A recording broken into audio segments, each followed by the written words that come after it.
Un mot pour le jeu absolument terrible et délétère auquel se livrent les responsables macronistes qui n'ont de responsable que le nom. Vous êtes des irresponsables. Vous avez tout saccagé, vous avez tout brutalisé, vous avez massacré le langage, vous avez massacré les mots, vous avez massacré le sens. On ne peut plus se parler car plus rien n'a le même sens. Vous avez prétendu lutter contre le Rassemblement national en mettant en partie en œuvre sa politique, en reprenant ses mots, en reprenant ses thèmes, en parlant de gauche immigrationniste, en parlant de décivilisation.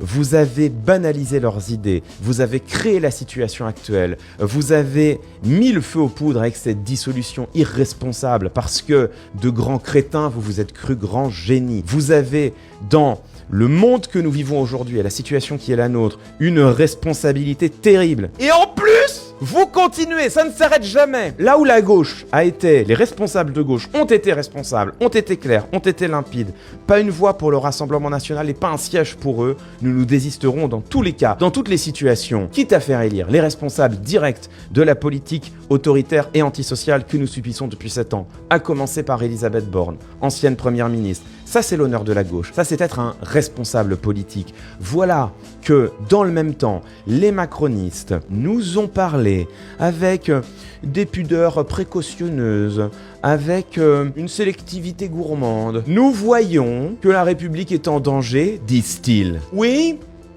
nous ne traçons pas de signe égal entre la France insoumise et le Rassemblement national. Ah bon? C'est pourtant l'exact contraire que vous avez prétendu pendant 2 semaines. 2 semaines, que dis-je? 3 semaines qui nous ont bassiné les oreilles, cassé les pieds, rabattu les esprits avec leurs éléments de rhétorique pourris, extrême droite, extrême gauche, même combat, même guerre civile, disait le président de la République, Emmanuel Macron.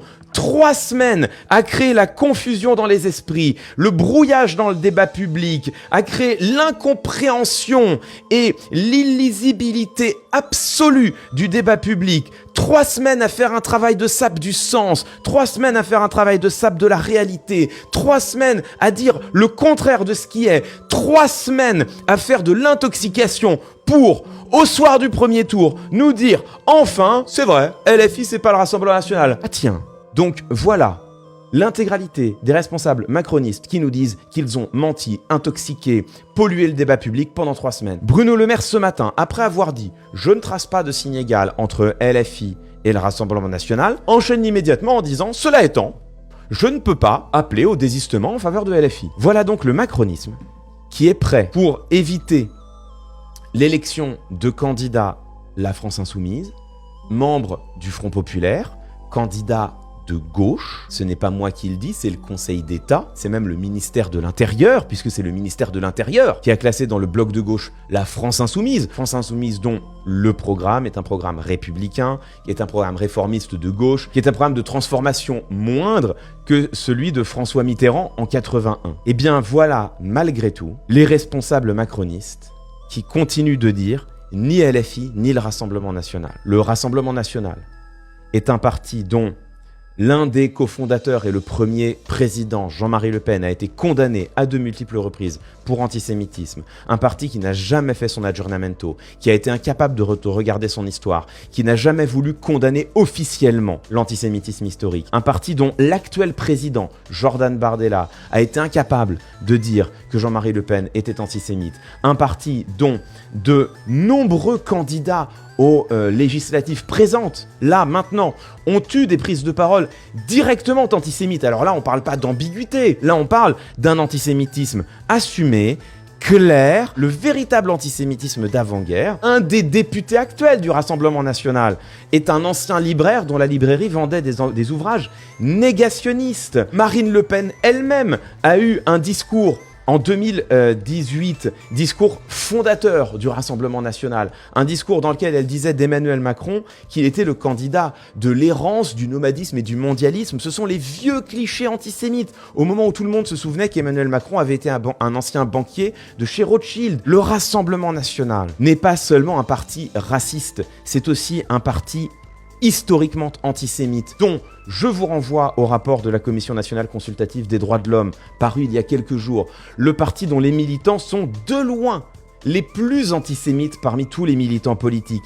C'est un parti antisémite, en plus d'être un parti raciste et anti-républicain. Mais non, pour Bruno Le Maire, pour Aurore Berger, on va préférer faire élire un député Rassemblement National plutôt qu'un député LFI. Je me permets donc de m'adresser également aux électeurs macronistes. J'espère que vous ne vous ferez pas malmener par le saccage du langage auquel ils se sont livrés.